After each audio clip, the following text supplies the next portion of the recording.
The nasal swab used for COVID-19 testing is somewhat uncomfortable, and many have been waiting for a less invasive test. In this week's Q&A session, Toronto's Associate Medical Officer of Health says saliva testing is being made available, but it might not be as effective and it's not recommended for everyone. The first tests that we had were those deep nasal, they're called nasopharyngeal swabs.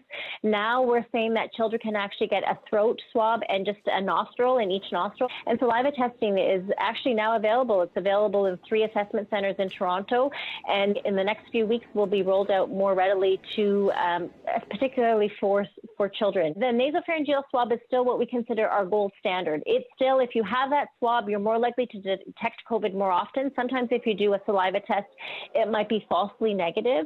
But again, we have to balance, the reasons for getting the test, the ease of getting the test taken, and then the results or the test characteristics.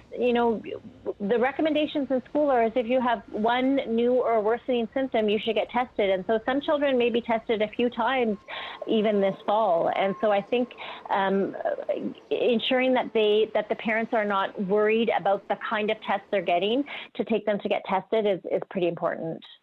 This week, the doctor also answered many more questions about the second wave of COVID-19 and the effectiveness of vaccines. For the full chat, you can go to our websites citynews.ca and 680news.com.